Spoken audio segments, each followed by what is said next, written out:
Good afternoon, everyone, and greetings. Welcome to today's session of Jakarta Property Watch, a webinar proudly presented by Colliers Indonesia. Our focus today will be on delivering the most recent updates in the second half of 2023 and forecast for the property market in 2024. Before we delve into the webinar's content, we wish to inform you with a few details about today's session. The audio and video of webinar participants will be disabled to minimize background noises. Only the speakers giving the presentation will be allowed to enable their video and audio. Please note that this webinar is being recorded and we will share the recorded version along with the presentation slides tomorrow morning to your email inbox. At the end of this webinar, we will conduct a Q&A session, so feel free to type your question in the designated question box. If you encounter any issues or problem or you need any assistance during the webinar, please do not hesitate to type your questions in the chat box. And we will also send you a survey link for you to provide your feedback tomorrow, provide your feedback about the webinar tomorrow, along with the presentation slides and also the recorded version of this webinar. We appreciate if you can take the time to fill out the form. To commence our webinar session, I am delighted to introduce you the distinguished experts from Colliers who will be addressing us today. First up is our Managing Director, Bapak Mike Broomell, who will kick off the session with a keynote speech. After his speech, we'll hear from several other experts, and each providing valuable insights. From our esteemed research team, we are joined by Bapak Ferry Salanto, and heading our capital markets and investment services is Bapak Steve Atherton, while Ibu Monica Koesnovagrill leads our advisory services. Taking charge of our office services is Bapak Bagus Adikusumo, and overseeing our retail services is Bapak Halsema. Steering our industrial and logistics services is Bapak Rivan Munansa, and managing our expatriate services is Ibu Lenny Es-sinaga, and finally at the helm of hospitality services is Bapak Satria. So, without further delay, let's extend a warm welcome to our keynote speaker, Bapak Mike Broomell. The stage is yours, Pak Mike. Thank you, Auntie. Good afternoon, everyone. Welcome to the Colliers Property Market webinar for the second half of 2023. I was asking Auntie earlier when we began these webinars, and she reminded me it was in 2020 during the pandemic. And we have continued to do at least 2 of these every year, and in some cases we had done 4 a year. During 2023, we have all been a witness to the struggles that the global property market has experienced. Developers and investors have suffered due both to higher expenses and lower revenues. Increased expenses have been the result of an uptick in inflation, as well as a significant increase in interest rates in many countries because of that uptick in inflation. Adding to the difficulties faced by developers and investors is a drop in revenue. The revenue drop resulted in high vacancy rates because of the hybrid working arrangements from many companies, which may continue on into the indefinite future, as well as there's been a drop in office rental rates in many places because of that high vacancy.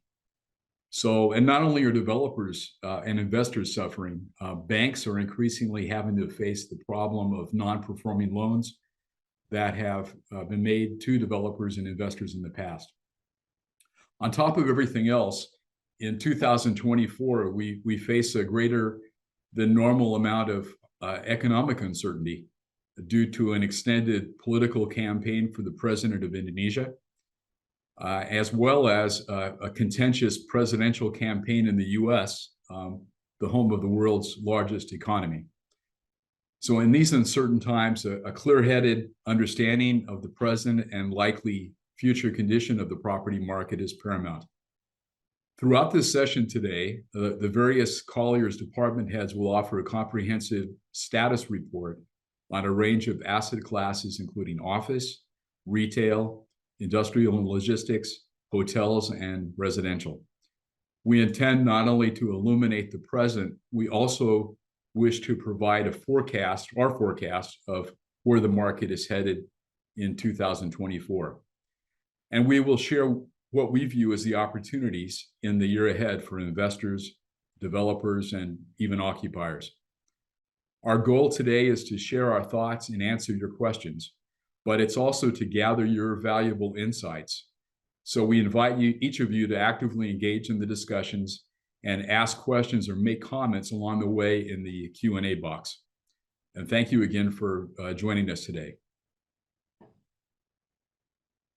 Thank you, Pak Mike, for your speech.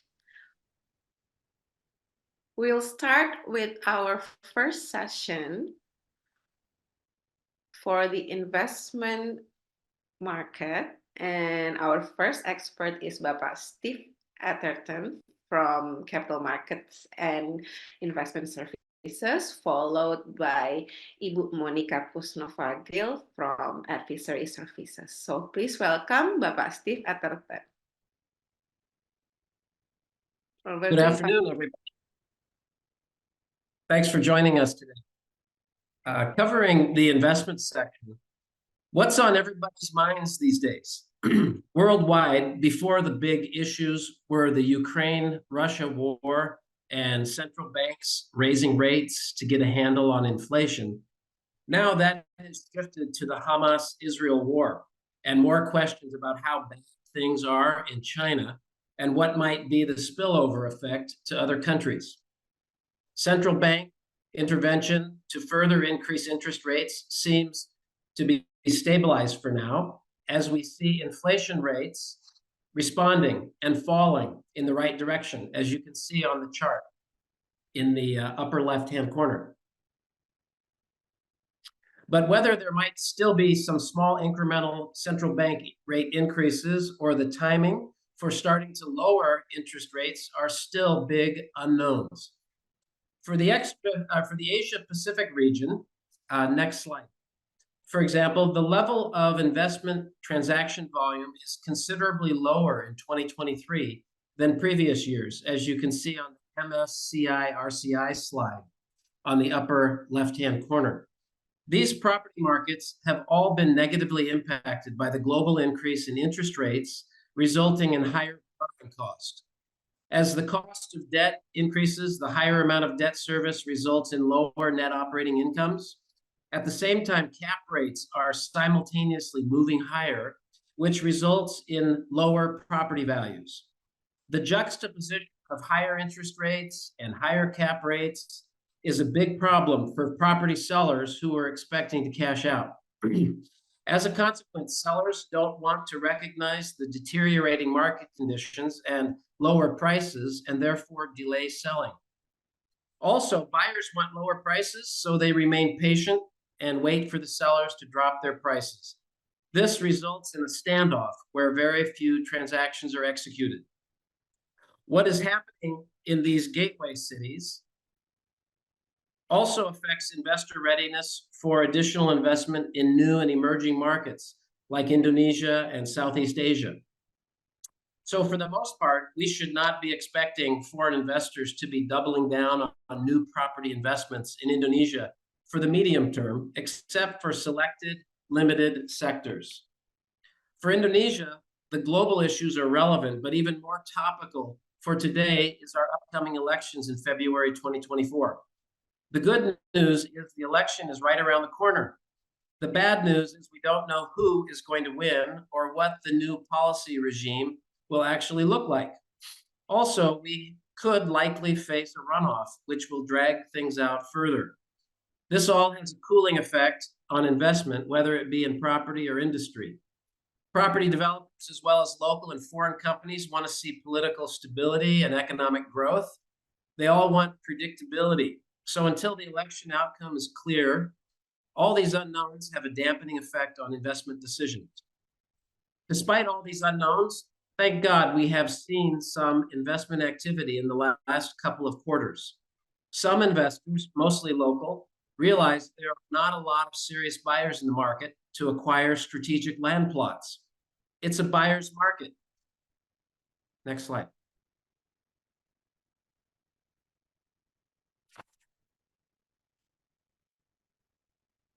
Yeah, it's a buyer's market. So we are seeing some cashed up investors starting to move and take advantage of the timing and acquire land for their business or selective projects or future land banks. Landed housing continues to perform well in Greater Jakarta and Bali. Most landed clusters around Jabodetabek continue to sell at reasonable take-up rates across all price segments.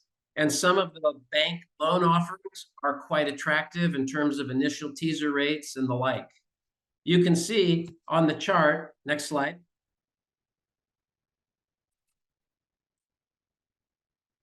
that some of the top listed property developers have recently been holding ground on revenues compared to the first half of 2022.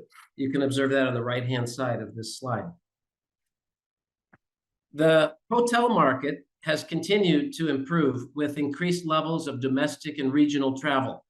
For example, the Bali resort market is overperforming on ADR compared to forecast budgets for 2023. This is good news, and occupancies are close to pre-COVID levels.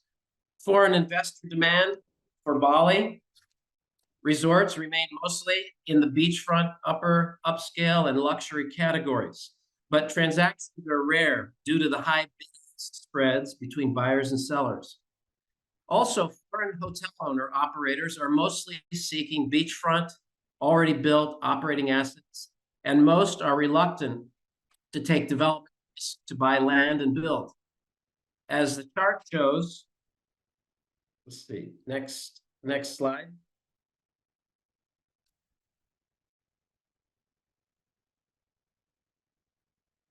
As the chart shows, the Australian tourists are back and top of mind, as well as other foreign countries, including India, China, France, and the UK. For the mainland China market, the hotel industry is holding its breath to see where outbound Chinese travelers will go and when. In general, high-spending independent travelers are replacing large travel groups. New Chinese government policies starting at the beginning of 2023 have opened up more countries to Chinese travelers. Chinese travelers are not just seeking the cheapest price, but seeking the most competitive prices for the experiences they want. Offices and apartments are still the worst performing sectors, so investors looking at existing operating properties or development will be very conservative. This doesn't mean these entire sectors are out, but owners and developers need to understand that investors will be very selective. You can see on the next chart that currently the most active investors within Asia are Singapore, USA, and Canada at the top of the list. Also, service departments have actually recovered well from the COVID lows and are performing strongly compared to other income properties. Assets in alternative asset classes are becoming more attractive for investors and businesses operating in the data center sector, healthcare, logistics, and education spaces. Typically, these operators and investors are looking to buy land in the 5,000 to 5 hectare range and will mostly construct purpose-built developments, but at the same time, acquiring existing operating assets is also possible. In conclusion, the local property market is definitely affected still by the cautiousness created with the upcoming election and uncertainty around predictability on the future government policies. But nevertheless, we do see some local investors moving ahead with acquisitions as they recognize the land prices are very favorable. We see the most popular sectors in 2024 will be landed data centers, logistics, and some of the new alternative asset classes like healthcare and education. This concludes my comments for the investment market. Thank you. Thank you, Pak Steve. We move on to Ibu Monica. Over to you, Ibu. Thank you, Auntie. Thank you, Pak Steve. Okay, this slide showing the trend of Indonesia economic growth shown in red line compared to global economy. It shows that since 2010, Indonesia economy has been higher in global economy. In general, Indonesia's economy stood at 5% level, whilst global economy was only 3%. Even in 2020, although negative, Indonesia will still manage to have higher growth. In 2022, when most countries recorded lower economic growth than in 2021, Indonesia recorded higher growth. Next slide, please. What makes Indonesia being able to record high growth? As being mentioned by Pak Steve, Indonesia economy relied on domestic consumption. As being seen in this slide, household consumption expenditure contributed about 43% to 47% of Indonesia GDP, shown in dark blue color. Further, about 22% of GDP, shown in black color, was formed by business capital, which will generate also employment opportunity. Next slide, please. Huge potential for domestic consumption is supported by data that Indonesia population is dominated by young population. About 69% population is in the age of 15 to 64 years, which is actually in productive age as the main market for domestic consumption.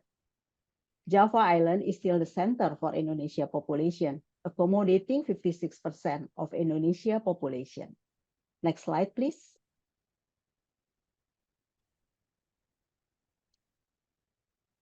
From investment point of view, Indonesia is still attractive. Both domestic and foreign investment value in Indonesia are still growing. In fact, year 2022 recorded the highest investment value for domestic investment in dark blue color in the left side and foreign investment in blue color. And this is also reflected by positive investment rating for Indonesia from different agencies. Next slide, please.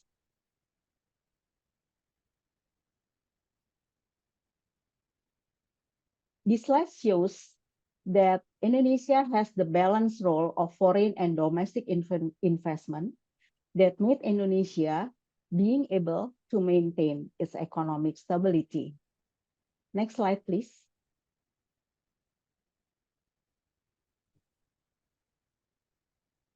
Based on our survey, from the view of investor, all property components are in recovery period, or even some showing closing to boom period after the pandemic. Yet each sector has its unique position. Hotel, industrial, and landed houses sectors are in the top position, started to achieve its bottom period. Strata title apartment and office, on the other hand, are in the bottom position. And in between, there are data center, retail, maybe also golf, and also some investment also in hospital. Later on, my colleague will explain in more detail on each sector. Next slide, please.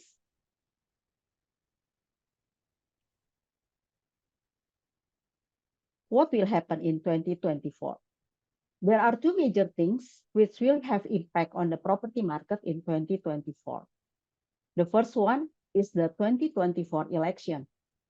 Currently, most investors and property market players put on wait and see position, subject to what will be the strategy implied by the new government. The second one, which in some extent also related to the first one, is on the Indonesia new capital city. Based on the government plan, as also stated in the regulation, it is anticipated by 2024, Nusantara will be effectively function as Indonesia capital city.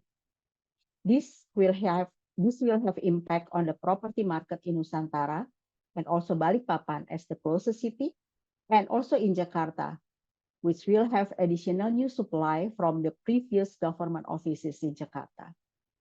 However, we anticipate that this will proceed in stages, subject to supply-demand condition. Thank you, Auntie. Thank you, Ibu Monica and Pak Steve. We'll move to the first sector today, which is office. And next up, we have Bapak Ferry Salanto, who will explain about the market updates on office sector, and followed by Bapak Bagus Adikusumo, who will present his findings and insights on office sector. Let's hear from Pak Ferry and Pak Bagus. Okay, thank you, Auntie. Hello, good afternoon, everyone. Okay, I think I've mentioned this on several occasions. The office market has been facing a challenging period, especially for building owners. However, for tenants, it's a different story. They have many options with attractive rental rates, and even new buildings with low occupancy rates are being offered at a negotiable rental rates.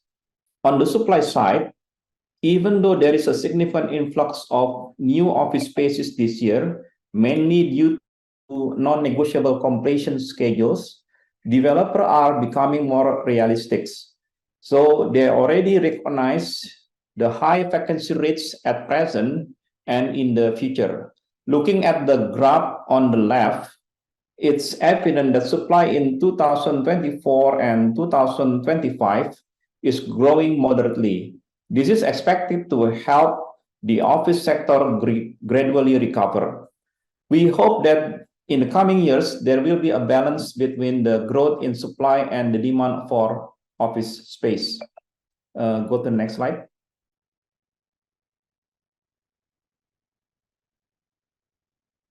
Okay. In this slide, we are presenting the performance of the office sector in terms of occupancy rates and rental rates. It is clear from both charts that the COVID pandemic has had a significant impact, causing occupancy rates to drop from around 83 to 84% to only about 70 to 73% this year. This is a drastic decline in just 4 years. However, the pandemic is not the only contributing factor.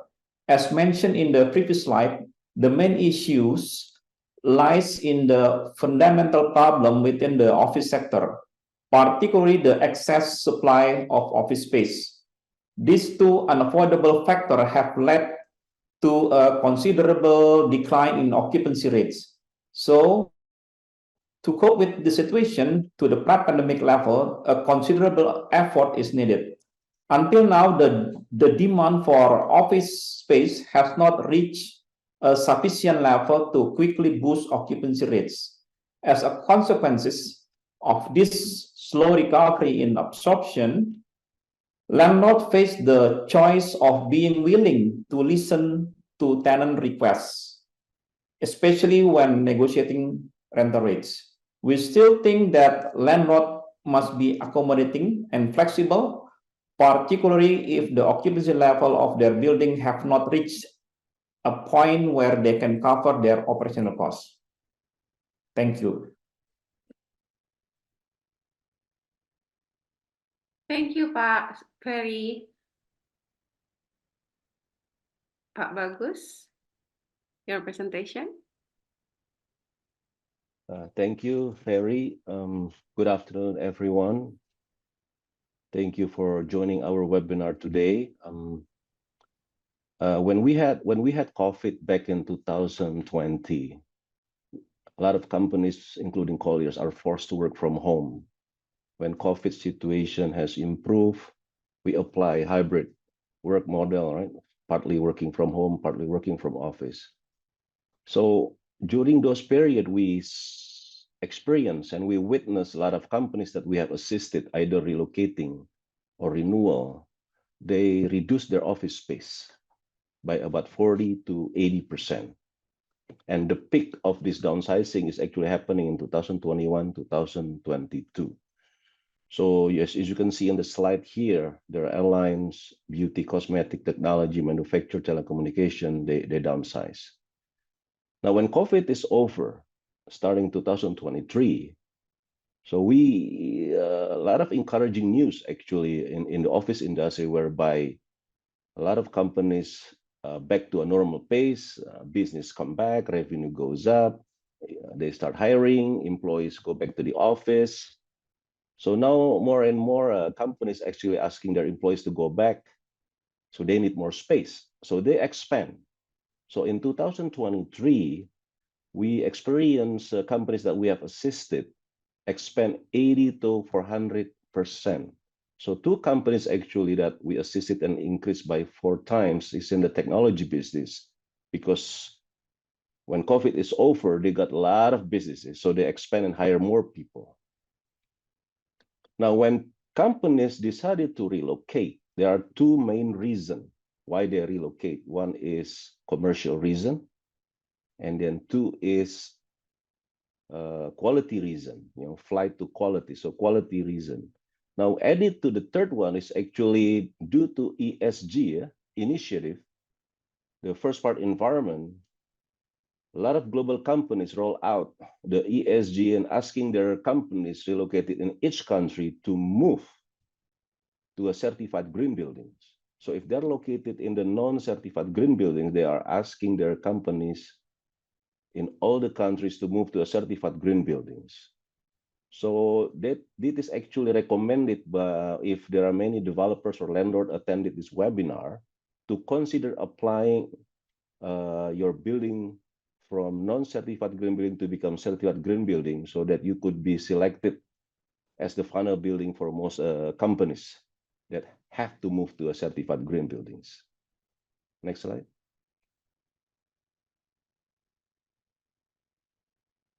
Jakarta population is around 11 million people, and Jabodetabek itself is about 28 million. So during the day, Bogor, Depok, Tangerang, Bekasi, the greater Jakarta, they all go and work in the city of Jakarta. So it'll become 22 to 23 million people during the day. Traffic happens, right? So now government has actually improved a lot in the commuter line. The train station has improved a lot. And then 2019, we have MRT to connect from Lebak Bulus to the city. And then LRT a few months ago started operation to connect Bekasi to Jakarta, to the city, and Cibubur to the city. So the connection of one destination to another destination within Jabodetabek, the solution to that problem is actually creating a integrated mass rapid transportation by train. So what are the opportunities for the developers here? Developers could identify or search for a vacant land located directly with direct access to the MRT, LRT, or commuter line station. And then later on, not now, later on, develop office building or apartments or mixed use, so that the connection and then the employee of the multinational companies or local companies could be having an option of moving from a non-TOD line to a TOD line. So TOD, transit-oriented development, within very close distance. So it will help employees to work more productively, because they don't have to spend a lot of time on the traveling time. They could spend much less time in the traveling time. So it will be hoping to see that between one Jabodetabek area to another Jabodetabek destination, the traveling time will be less than 1 hour each time. And then the opportunity for the tenant or occupiers is they could move to a building with direct access to the MRT, LRT, or commuter line. Next slide, please.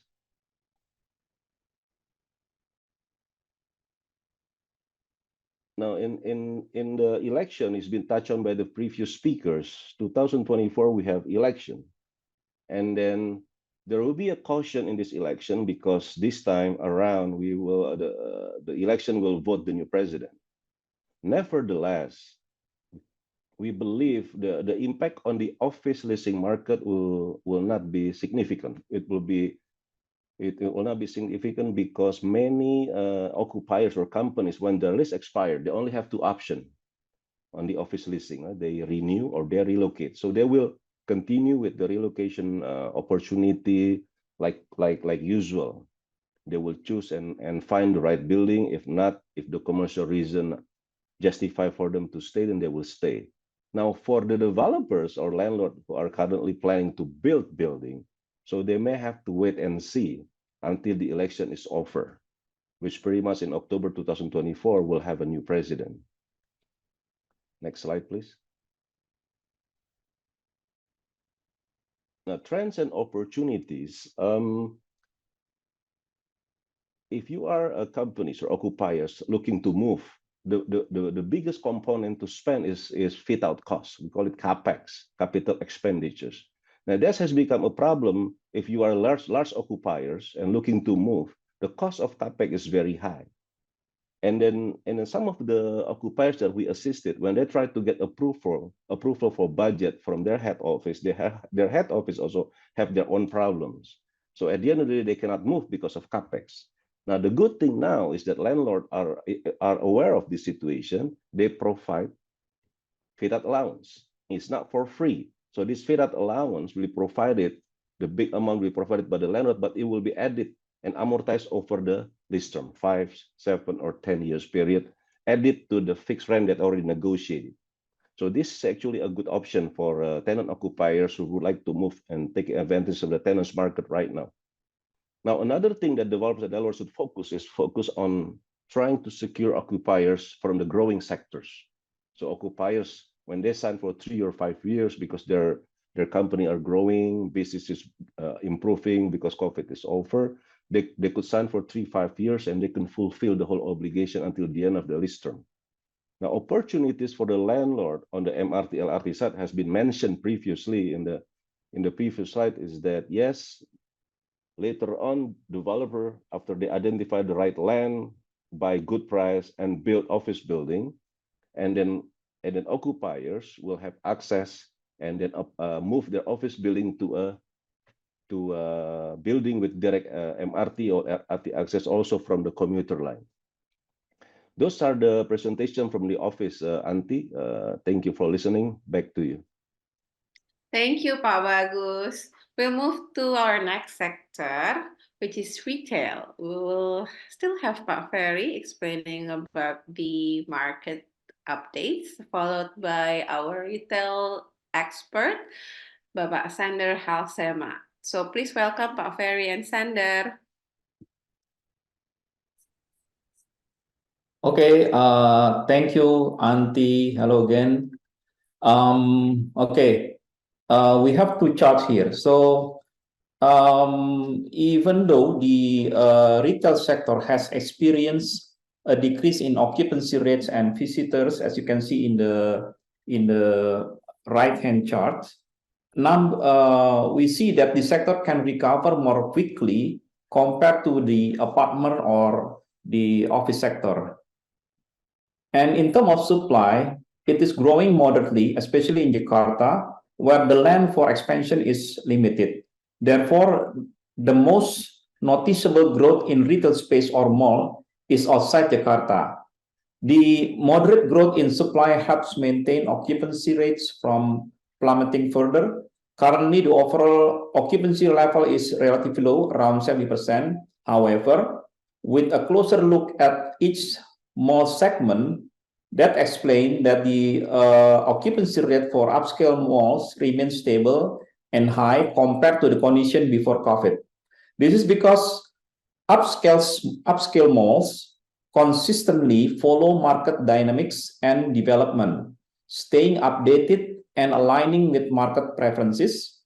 And these upscale malls regularly review their tenancy mix, ensuring a high number of visitors, which in turn support the sales performance of the retailers within the mall.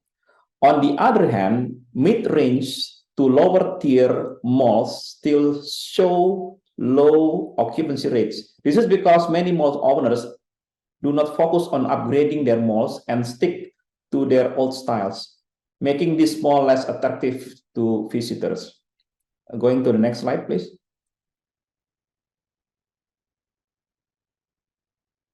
Okay, now the rental rates experienced a correction during COVID, but at the beginning of 2023 this year, many malls, especially the upscale one, started adjusting rental rates. They feel that they have accommodated tenants sufficiently during the pandemic. And the reality is that the traffic of visitors has even exceeded the pre-pandemic level. The increase in rental rates, particularly in high-end malls with high occupancy level, ranges from 5 to 10%. However, we have not observed the same pattern in mid-range to lower-tier malls. A more significant increase in rental rates could occur if the performance and leasing activity in the mid-range to lower-tier mall also show sign of recovery. That's all from me. Back to I'll give it to Sander to continue. Thank you. Thank you, Pak Ferry. Hello all, good afternoon, and thank you for joining today's webinar.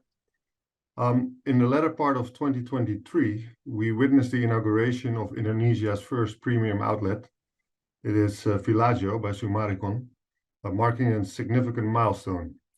Unveiled in October 23, this outlet is situated in West Karawang with a net leasable area of approximately 14,000 square meters. In today's webinar, I aim to delve a bit deeper into the emergence of premium outlets, a noteworthy development within the Indonesian retail landscape, especially considering the imminent opening of 2 additional centers earlier this month, one and in the year ahead. The Grand Outlet, a collaborative effort by Mitsubishi and Tuansing, opened at West Karawang on the 5th of December earlier this month, with an impressive retail expanse of around 26,000 square meters. And this also promises to be a captivating addition to the retail landscape. Looking ahead, the final premium outlet is scheduled to unveil its splendor on the west fringes of Jakarta in Alam Sutra. This outlet is spearheaded by Simon Genting, and this project will span approximately 7 hectares of land, featuring a net leasable area of around 26,000 square meters. So as the curtain rises on these premium outlets, they not only signify a burgeoning trend in the retail sector, but also herald a new era of shopping experience for the Indonesian consumers. Next slide, please. So why are premium outlets a strategic imperative for retailers? Here on this slide, some of the key benefits that make a premium outlet strategy particularly compelling for retailers here in Indonesia. First of all, an efficient inventory management. So premium outlets serve as a dynamic channel for retailers to swiftly clear excess or seasonal inventory. By offering discounts ranging for about 40 to 70%, retailers can effectively navigate the challenge of surplus stock, which is particularly advantageous for a scenario here in Indonesia, given that many retail brands in the country are owned by franchisees or distributors who typically purchase inventory upfront.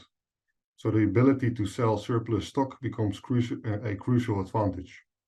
This approach enables them to prioritize the sale of existing inventory and the ability to purchase new inventory faster. Brand exposure and visibility. Securing a presence in a premium outlet translates into heightened brand exposure and visibility. These outlets usually act as magnets for a diverse audience, actively seeking high-quality products at discounted rates. For retailers, this becomes an invaluable opportunity to showcase their brand to an engaged and varied consumer base. This increased visibility can not only attract new customers, but also reinforce the brand image among existing ones. Distinctive outlet-specific merchandise. Retailers have the chance to craft or purchase exclusive outlet-specific merchandise or collections tailored to the outlet environment. This unique approach holds the power to allure customers in search of one-of-a-kind items, setting the outlet shopping experience apart from the regular retail channels. By offering exclusive products, retailers can create a sense of novelty and exclusivity, further enhancing the attractiveness of outlets to discerning shoppers. Next slide, please.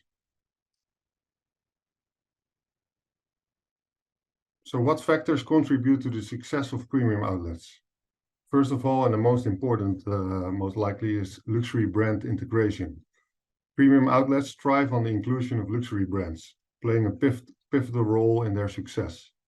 The most triumphant outlets worldwide have a diverse array of luxury brands, offering high-end products at discounted prices. This not only allows visitors to indulge in something truly special, but also complements the more mainstream brands commonly found in premium outlets. Supporting facilities. Outlets are often positioned as destinations, so premium outlets attract shoppers from neighboring cities and towns, often extending their allure to tourists. Recognizing that visitors spend significant time at these outlets, the importance of supporting facilities cannot be overstated. A varied selection of food and beverage options, coupled with entertainment facilities such as playgrounds for children or even cinemas we see around the world, has become integral to enhancing the overall outlet experience.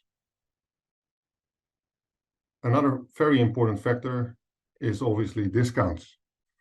So a defining expectation of consumers visiting premium outlets is the prospect of substantial discounts, often reaching up to 70% of regular retail prices. For outlet operators, cultivating partnership with retailers possessing a robust outlet strategy is crucial to meeting and exceeding consumer expectations regarding these discounts. And last but not least, the strategic location.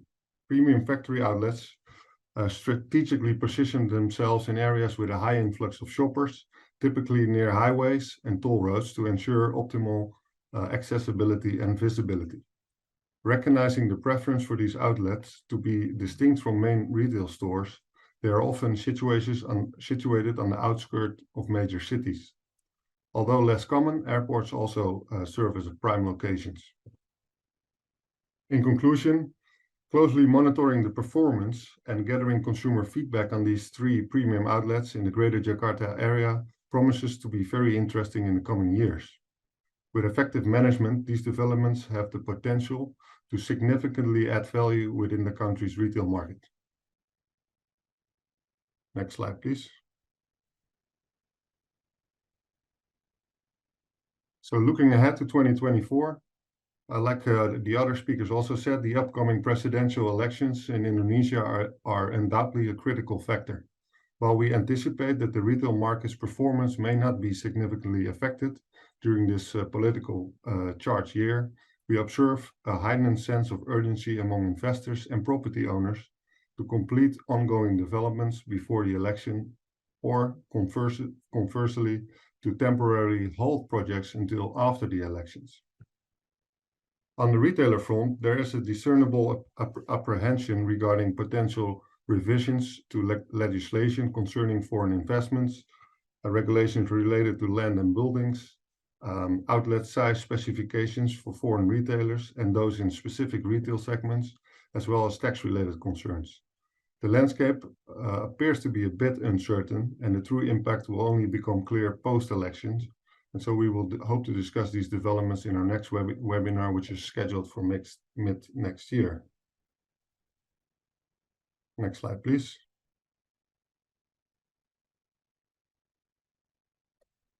Regarding trends and opportunities, we continue to witness a keen interest in expansion among retailers in the entertainment and F&B segments. Over the past few years, there has been a noticeable shift within malls towards emphasizing food, experience, and entertainment. Consequently, there's a growing allocation of space for these types of tenants, and retailers are proactively responding to this trend by innovating and introducing new concepts that will align with the evolving preference of both major mall developers and consumers. Another opportunity on the horizon for the upcoming year revolves around the scheduled inauguration of IKN as the new capital of Indonesia. This includes the planned relocation of major ministries to the new capital, leaving numerous buildings vacant in central Jakarta, including some very nice, I would like to say, heritage structures. The repurposing of these buildings for retail usage presents a unique opportunity for retailers to establish themselves in a truly distinctive location within the city in the years ahead. So that's also something that we are closely monitoring and also working on. So with that, I conclude my contribution to this webinar. Thank you very much. Thank you, Sander and Pak Ferry. We'll move to the next sector, which is industrial and logistics. We welcome Pak Ferry again to present the market updates, followed by Pak Rivan to present his insights on industrial and logistics in 2023 and also the opportunities in 2024. Pak Ferry and Pak Rivan, the floor is yours. Thank you again, Auntie. Okay, I think everybody remember earlier, my colleague Monica presented the property cycle, indicating the position of each in property sector. It was evident from there that the industrial sector is nearing the end of the recovery phase and now heading towards a booming phase. Indeed, the industrial sector has proven to be one of the most stable even during the pandemic. Looking at the annual land sales in this chart, there is a consistent trend with annual sales consistently around 200 hectares. This year, there are still 3 months left that we haven't reviewed, and the total industrial land sales position until third quarter is approximately about 62.5% of the total sales of last year. The year ends tasks for industrial area owners are challenging to match last year's achievement by end of this year, but sales pattern typically peaks towards the end of the year. Next slide, please.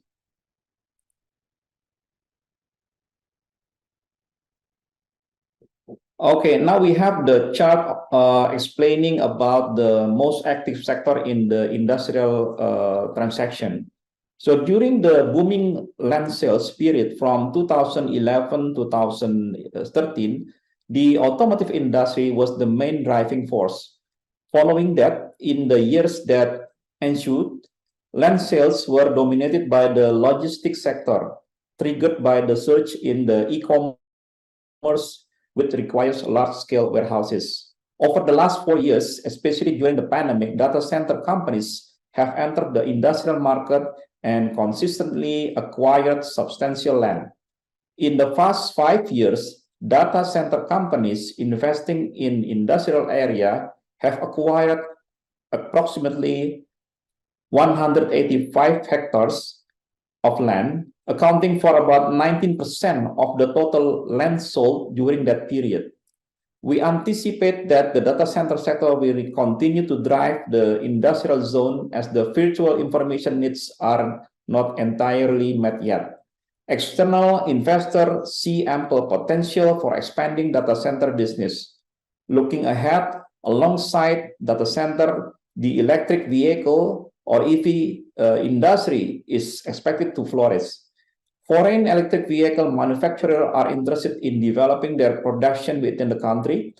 And meanwhile, the industries related to EVs, especially battery manufacturing, are already operational in Indonesia, mainly to support the EV factories that entered the country earlier. Of course, other sectors will also have the potential for development in the future. That's all from me. I'll give it to Pak Rivan to continue. Thank you. Okay, thank you, Ferry. Thank you very much for the industrial market outlook. Good afternoon, everyone. Thanks for joining this webinar session. Without further talk, here is the update of industrial market. Option to relocate to Indonesia, we have seen due to the US trade policy, many Chinese companies are exploring the opportunity to potentially relocate their factory from US to Indonesia. this is they're hoping that they can get more friendly investment climate and incentives from the government of Indonesia. Other than that, we also see that not only Chinese companies from US, but we have seen a lot of companies from China as well, who are looking around and exploring the opportunity to purchase, land and set up their own factory, directly purchase or lease existing factory building. We call it brownfield, even though it's not easy to find similar type and layout of building. And last, as well as a warehouse for lease or sale for their immediate use. However, the realization has not happened yet and is still under review by their management. Next.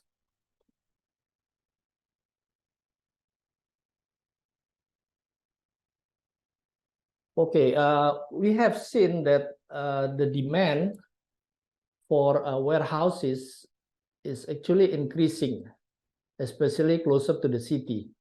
This dominantly comes from e-commerce because as predicted, there is still plenty of room for e-commerce to grow in Indonesia. The drop in demand in the third quarter this year was only temporary when people were back to normal after the pandemic. However, we noticed that the lease period for warehouses is predominantly still a short term. And even though in some cases with a significant size. And as mentioned by Pak Ferry, still we see the stable demand for data center in the market, but it is at slower pace, as we all know that all the big players have already entered the market. And in fact, they already construct their data center facility. Next.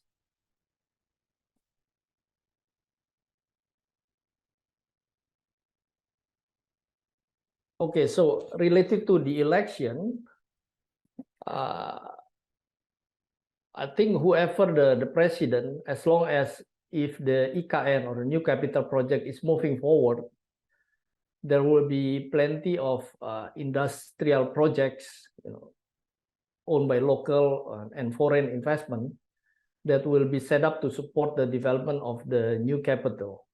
So this is actually a good opportunity for the investor to coming into the market. Currently, we are also aware of big investors who already talking and discussing seriously with the government to finalize their investment in Indonesia. I think for this group of investor, they probably will try to finalize it as soon as possible before the result of the next year election. However, for the new investors who just recently explored the opportunity to invest in Indonesia, they rather wait and see the result of the election next year. However, in general, the market is quite positive. So whatever the result of the election, we think that there will be no surprises or hurdle for the industrial market to grow, to further grow next year. Next.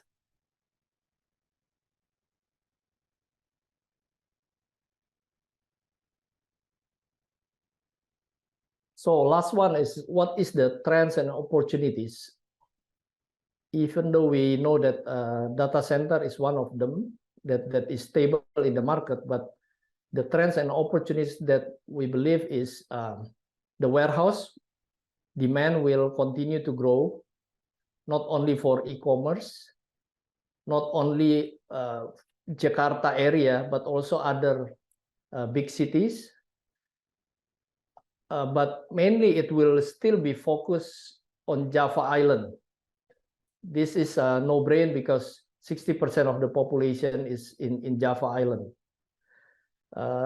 The other one is really potentially to grow is the green and high-tech type of industry. we think that there will be the big players in the future industrial market, especially electric vehicle, electric battery, all suppliers, vendors that will create a new ecosystem for the EV. Then we believe other areas such as East Karawang, Purwakarta, Subang will be the new development area for this ecosystem. That's all for me for industrial. Thank you. I will give it back to Auntie. Thank you, Pak Rivan and Pak Ferry. Move along to our next sector, which is apartment market. Pak Ferry will start with the market updates, followed by Pak Steve Atherton that will explain about the insights on apartment sector, and then afterwards also will followed by Ibu Lenny Es-sinaga that will explain about the expatriate housing. So over to you, Pak Ferry, Pak Steve, and Ibu Lenny.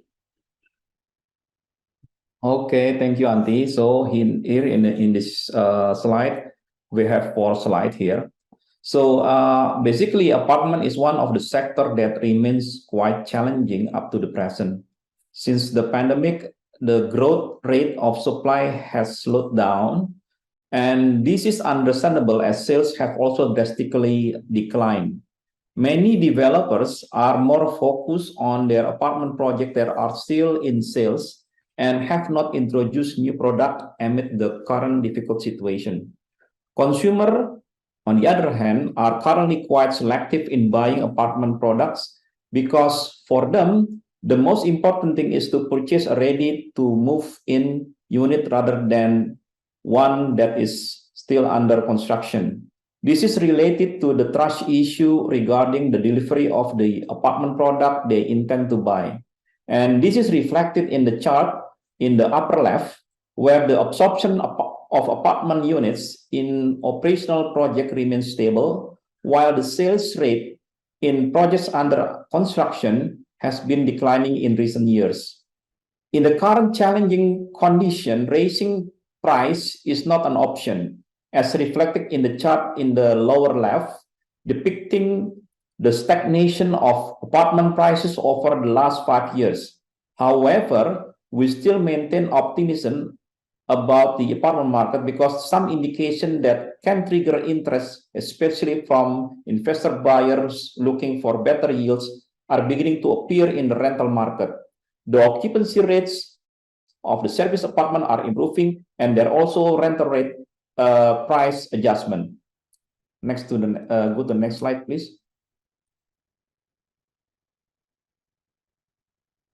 Okay, now we're talking about the VAT discount, or we in Indonesian term we call it PPN DTP or PPN ditanggung pemerintah. Okay, and in November, the government reintroduced a policy exempting VAT from VAT for residential property purchases, including landed houses, apartment, and sub houses. We see this policy as a potential catalyst for the residential sector, especially apartment, to recover from its downturn. And this is particularly promising as the policy reaches a broader market for apartment with a maximum price of 5 billion rupiah, even though the maximum incentive applies to the property with a price limit of 2 billion rupiah.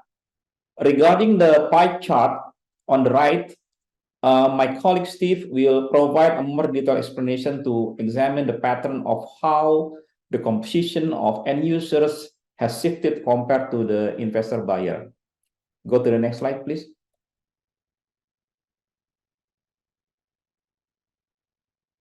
Okay, now the Bank Indonesia has already implemented a loan-to-value or LTV policy that makes it easier for potential buyer using mortgage facility to pay a smaller down payment. However, this policy would be more effective if accompanied by a low interest rate loan policy. The latest move by Bank Indonesia set the benchmark interest rate at 6%, And typically this is followed by adjustment to bank loan interest rates several months later. Currently, the apartment purchases are still dominated by cash installment payment, but credit payment are becoming more popular, as you can see in the chart in the right. And for consumer accustomed to high interest rate, what is needed basically is stability or an assurance that the interest rate will be maintained for several years, stable, and this would undoubtedly help boost apartment sales in the future. Thank you. I give it over to Pak Steve. Thank you, Pak Ferry. Thanks again for joining us today.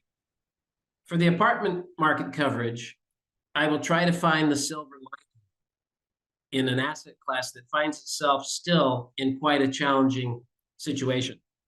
First, the government tax incentive, as Ferry mentioned, is a positive for the property market, including the apartment sector. To stimulate the housing market, government's new value-added tax, VAT incentive, will apply to the first 2 billion rupiah property purchases of up to 5 billion rupiah. This 100% waiver of VAT will be provided through June 2024. For the balance of the year, the VAT would be discounted by 50%. This should stimulate sales for the already built or nearly completed apartment projects, especially with end users. However, on the next chart, you can see the absorption recently has not been strong. We only had 145 units absorbed in the second quarter of 2023. And the second point, Jakarta was recognized by the Council of Tall Buildings and Urban Habitat as the 9th highest city in the world.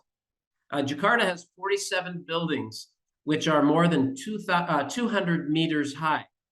One super high-rise tower that rose to the position of tallest skyscraper in the Southern Hemisphere is Autograph Tower in the Tamrin 9 mixed-use development. This recognition of our built environment and the rising stature of our city should be positioning Jakarta for better and greater urban developments, including apartments.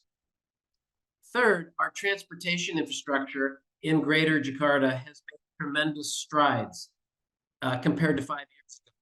We have phase 1 up and running at world-class standards, with phase 2 to Ancol under construction. We have 1 LRT up and running, and we have the airport train and the commuter lines with high ridership, plus the new high-speed train to Bandung and many new toll roads.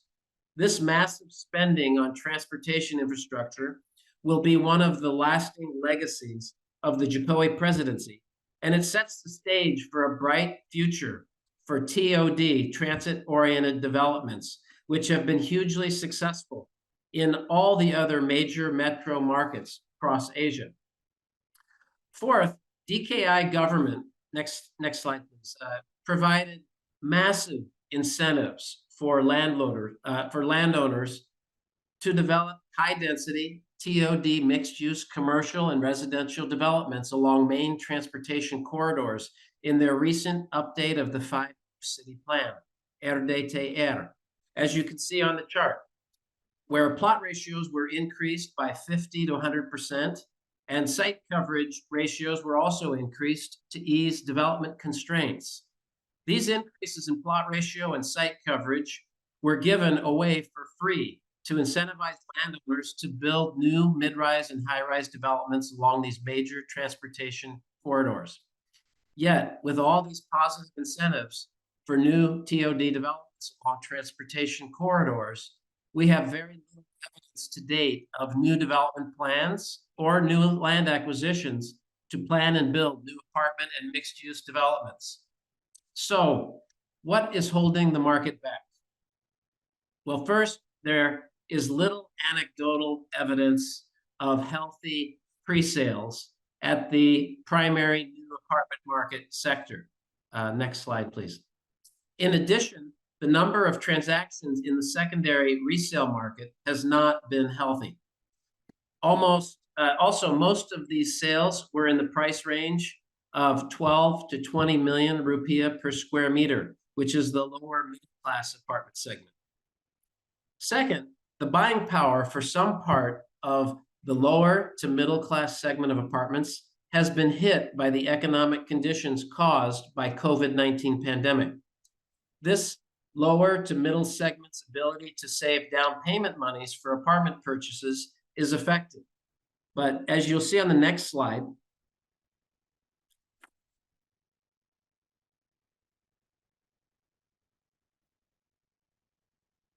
if you look at the right-hand corner, we can actually see that savings accounts have been growing larger in all amount ranges.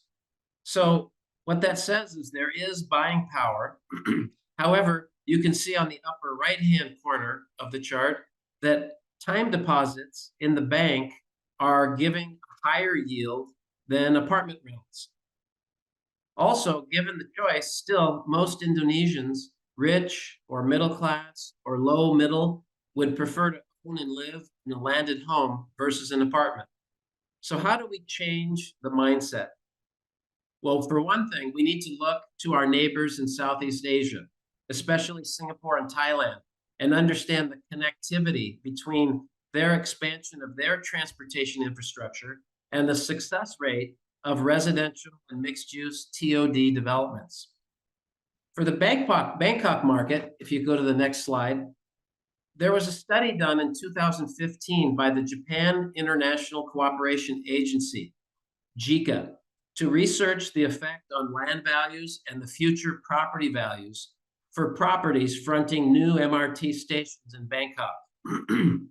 JICA selected Bangkok as the target city for the case study of TOD projects, which has some similarity with Jakarta and its new MRT and LRT systems. The Bangkok MRT opened their first 20-kilometer line with 18 stations in 2004. So Jakarta's running about 15 years behind Bangkok.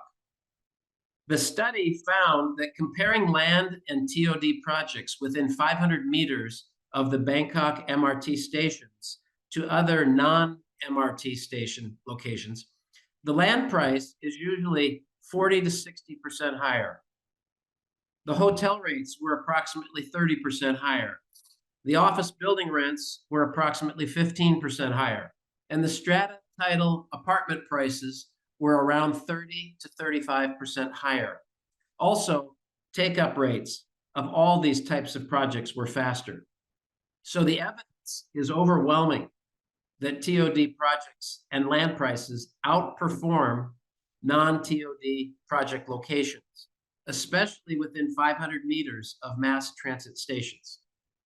While Greater Jakarta has still many low-cost landed housing offers, which are mostly located farther and farther from the city center and which remain the favorite, there must reach a certain tipping point where the millennials and the young families begin to see the advantage of choosing an apartment lifestyle in the city or city fringe over landed ownership in the distant suburbs.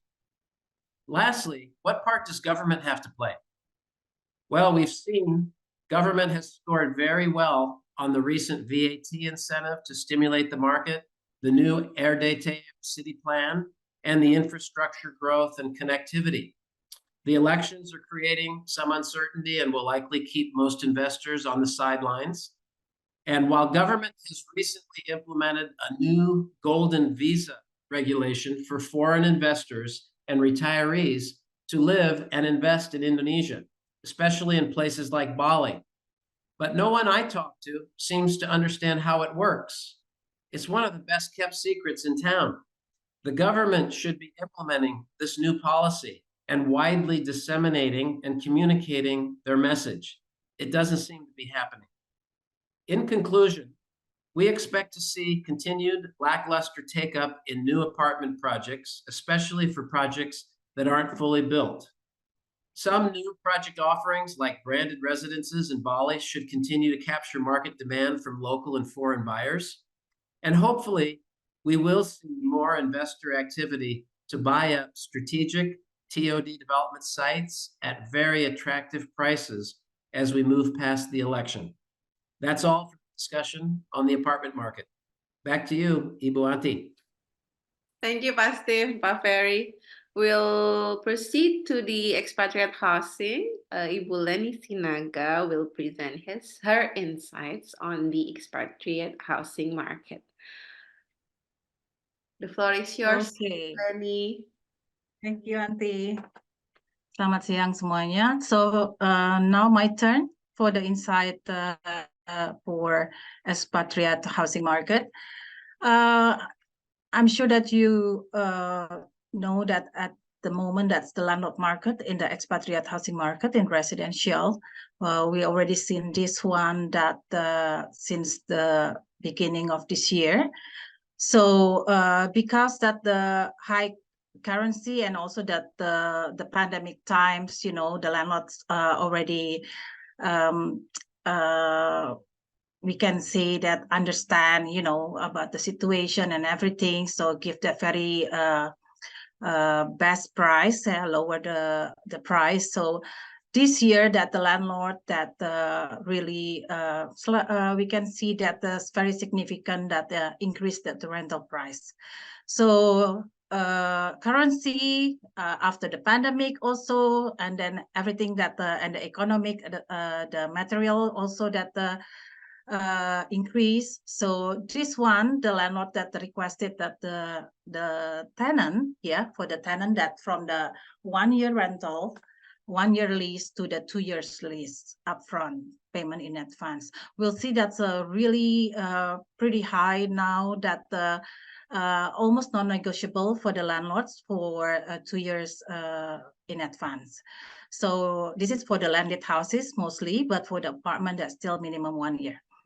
Okay, so of course this is challenging for the companies, right? For the tenant, because normally they pay that in the pandemic time that 3 months, 6 months, or maybe 1 year, and now that's coming 2023, they have to pay that 2 years upfront back from the before the pandemic. So this is what's happened now in the market. Well, the landlord that we talked to the landlord about this, why that is so significant, the rental price that very high, and the reason most of them that's give us that the same reason, you know. So next please.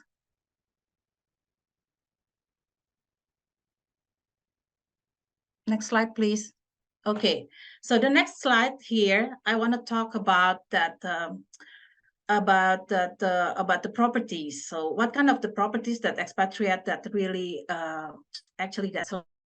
So this is based on that the deals that in residential in our division from January to October 2023. So I can say that's almost at about 150 close deals for the new deals and then renewal. So the expatriate, the company still that the favorite with the complex, with the apartments, because like my prediction that last year that mostly the expats coming here that the single or couple. So so their company that focus them to stay in the apartment because everything's service apartment, either service apartment or unserviced apartment, yeah. So 55%, this based on that our data, they choose apartment, okay. And then the next one is a standalone houses. So still favorite in the sort of Jakarta, like Kemang, you know, that Pondok Indah, Cipete, and Cilandak. So standalone houses with a big garden and then also swimming pool. That's mostly that they're still that the second favorite.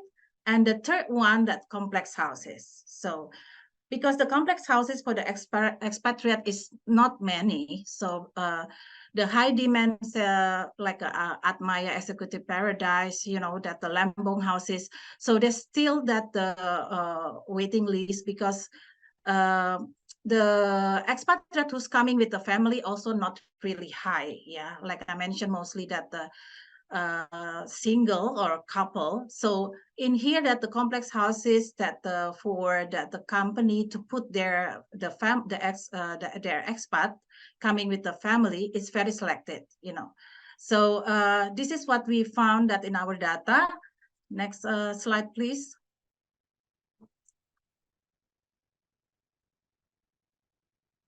Okay.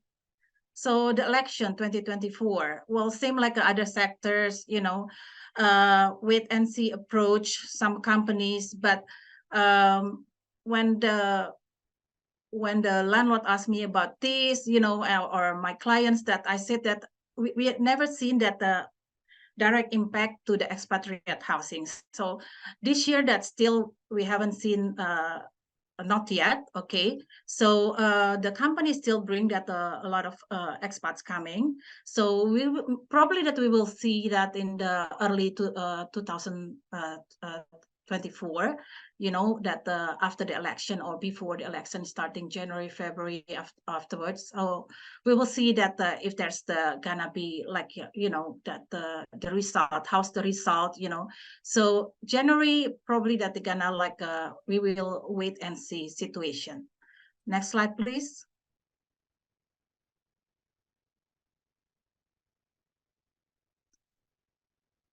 Okay, I want to talk. This is the last slide, trends and opportunities. So for landed housing, that the leasing, that the increase that I talked about earlier, that about 5 to 10% in 2024, because we've seen that in 2023 that's about that percentage, you know. So 2024 that's about 5 to 10% for the landed houses. For the surface apartment, you know, the chain international, that's the same, that they will increase that between 3 to 6% in 2024. So and then for the opportunities that I put it here, that the companies or organization that engage in the Indonesian government, yeah, for the IKN, well, potentially they will bring that more expatriate to Indonesia.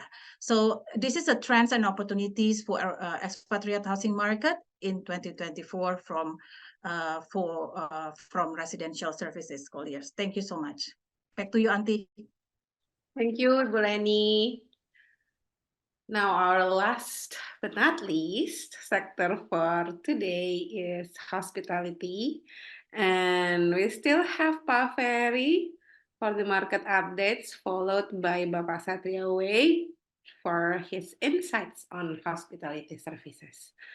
So over to you, Pak Ferry and Pak Satria. Okay, thank you again, Auntie. This is the last sector that we are going to present.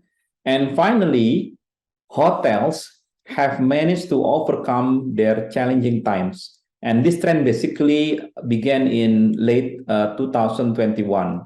The hotel sector has been able to survive, particularly because of the support from group guests, especially from the government market.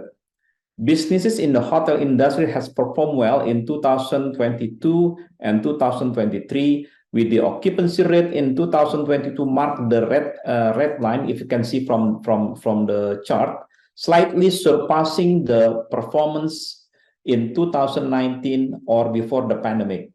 And additionally, the average daily rate or ADR for this year is approaching the 2019 performance. For hotels in Jakarta, many businesses are currently focusing on increasing the average occupancy rate or AOR. And as a result, the ADR level continue to adjust until hotel activities fully recover. And looking ahead, since we observe that the hotel business follows a monthly pattern, what is needed is stability in the hotel management to consistently maximize the government market.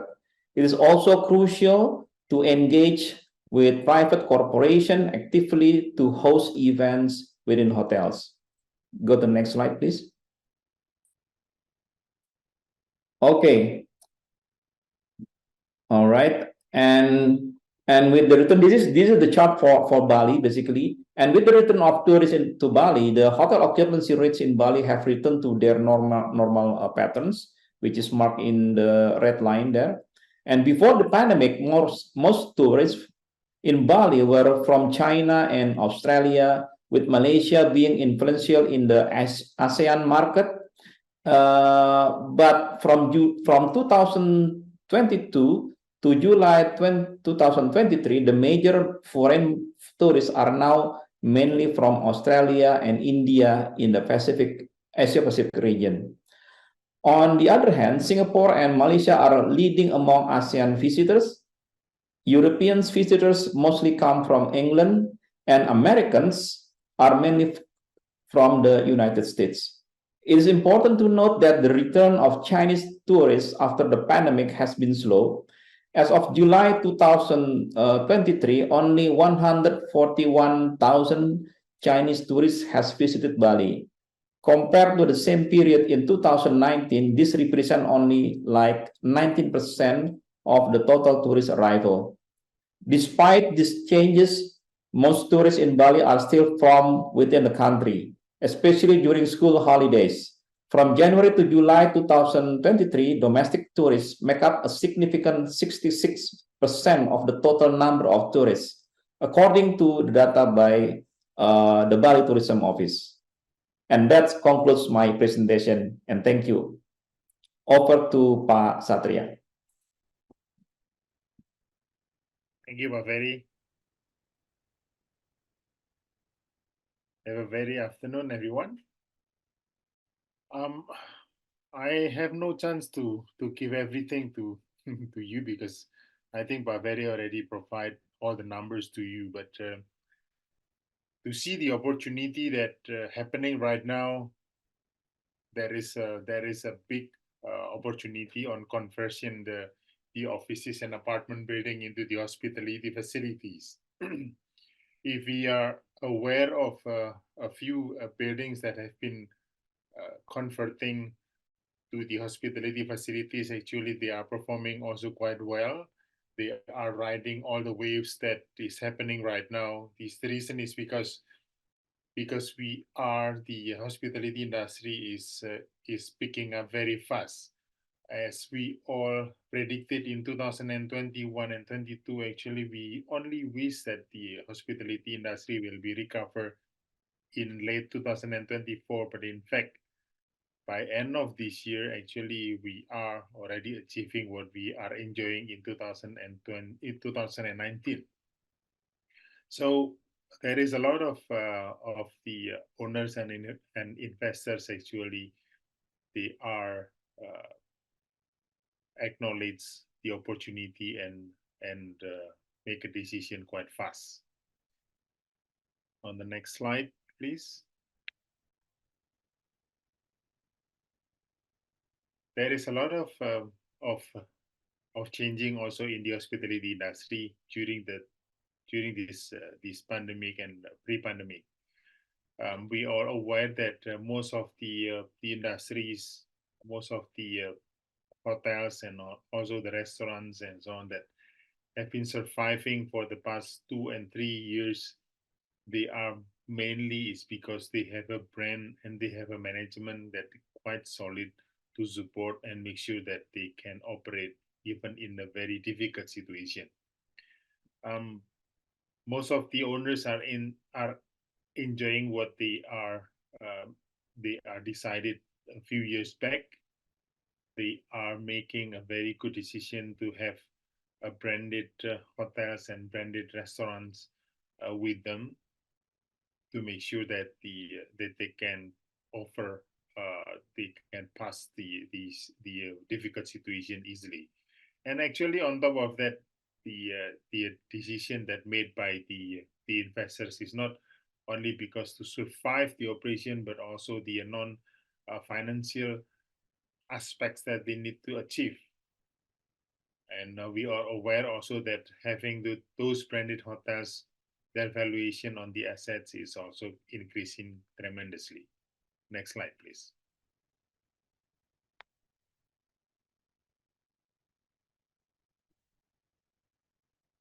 Since the early of 2023, actually, most of the people in this business have been worried about about 2024 is because this is going to be the election year.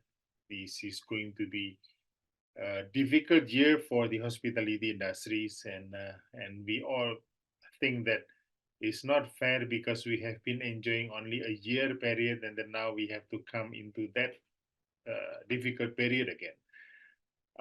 If we learned what is happening in the past elections, actually during the elections, 3 months, 2 months before the election until after the election, the occupancy of the hotels are increasing, even though it's not sufficient enough.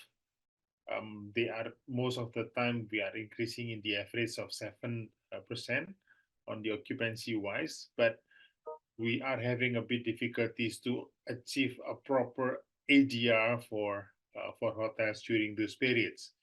But this statistics, this historical statistic actually shows us that that if we manage the property properly during the election, after the election, the result is going to be as good as before.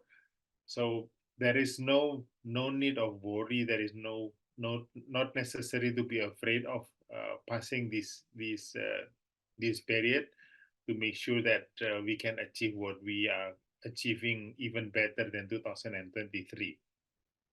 But in fact, there is a few hotels, especially the star-rated hotels, they are quite positive with that, and they are also very sure that during the 2024 they have been budgeted even higher than 2023. The next slide, please. So to conclude the 3 slides that I have been presenting, actually the opportunities that have been happening in the market right now, actually there is plenty of opportunity that we can develop. Of course, we also seen the opportunity to grow in other area, the other 5 priority destinations. The IKN is also developing, but Jakarta and the other area like Yogyakarta, Bali, even Labuan Bajo, and also the rest of the area that have been developing, actually right now is still enjoying the positive increment. Therefore, I encourage that that investors, especially the hotel owners and the hospitality industry owners, be a positive on the 2024, and just make sure that we are ready for that. Just make sure that we are making a right decision right now, while we are still able to ride the big wave that is happening currently. Those are the information that I can share right now, and thank you for listening us. Back to you, Mbak Anti. Thank you, Pak Satria. So that will end our webinar session, and we'll move to the question and answer. We already received a few questions in the chat box, and also some of the attendees raising questions in the form when they register. But due to time constraint, I don't think we have a lot of time today to go through all of the questions. And do not worry if your question haven't been answered in this session. Our team will contact you via email with the answers from our panelists. So we'll go through our first question. It's for, I think it's referring to Pak Steve's presentation early on in the investment market, Pak Steve. The question is, we can see many Russians currently investing and even buying properties in Bali. How does it incorporate to the graphic that you showed before? Okay, thank you, Ibu Anti. Yeah, sorry, the graphic that I showed before was relating to foreign tourist arrivals. not foreign investment or purchasing of property. It was about the arrival of tourists and which countries have the greatest number of tourists arriving in Bali.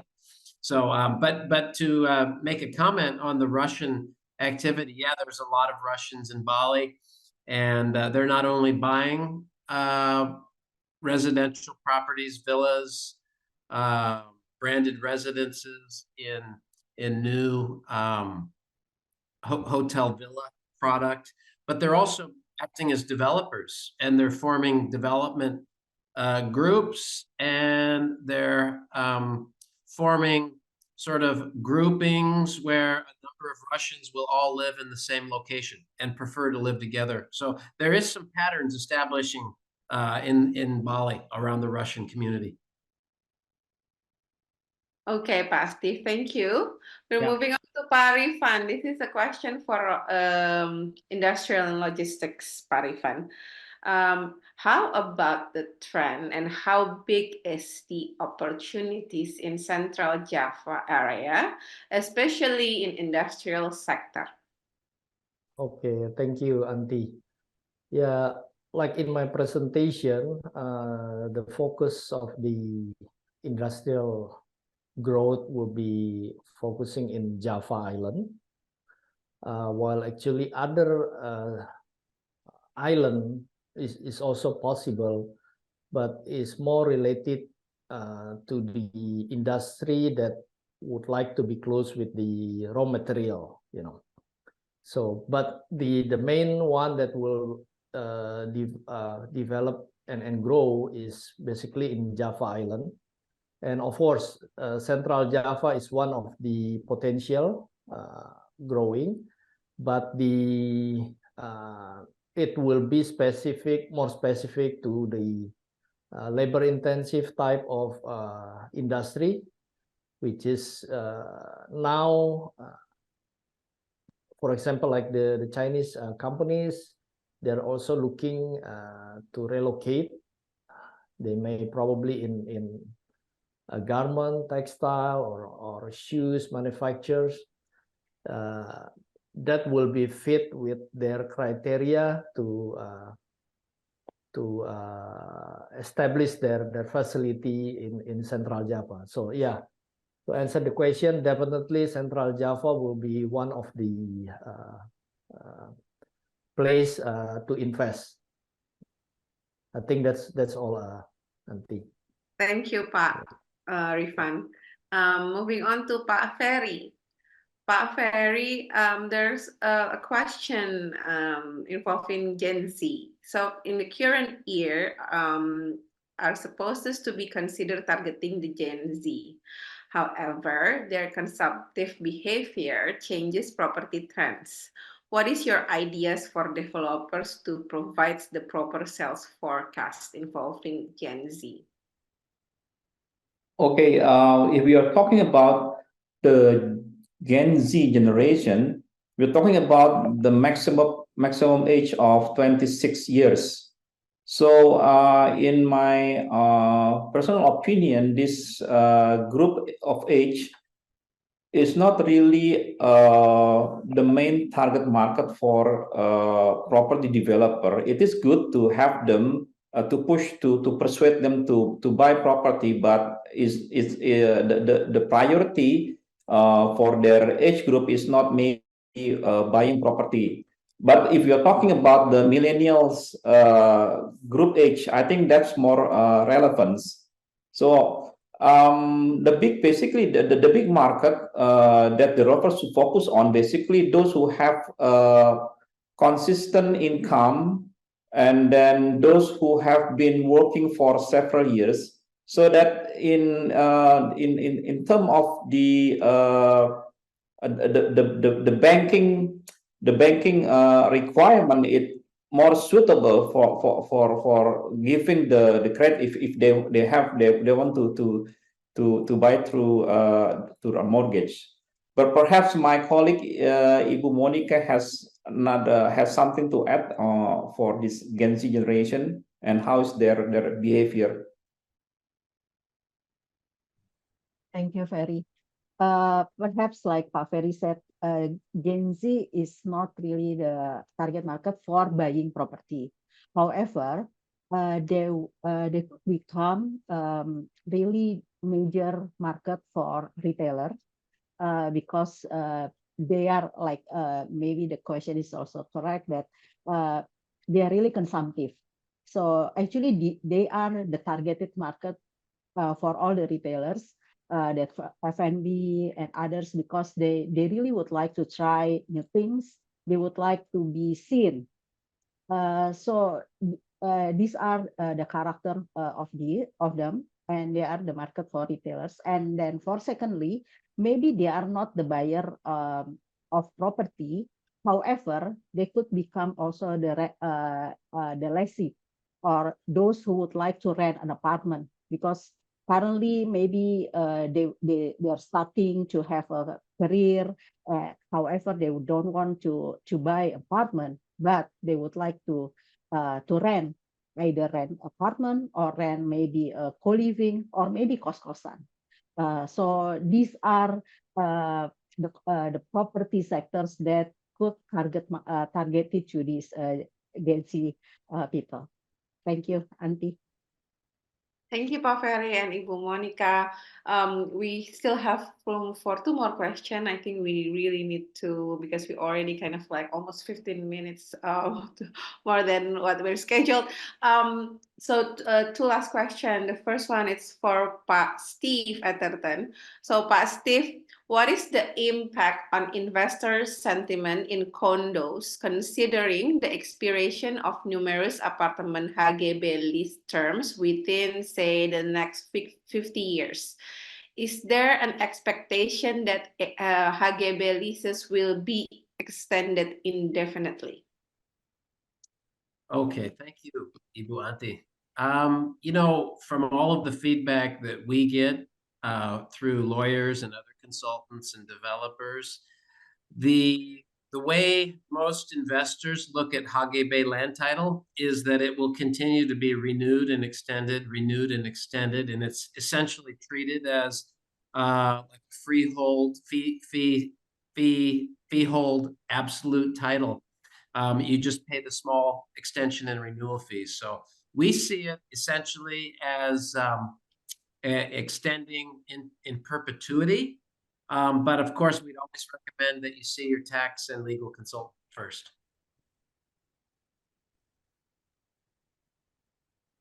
Okay, Pak Steve. Thank you.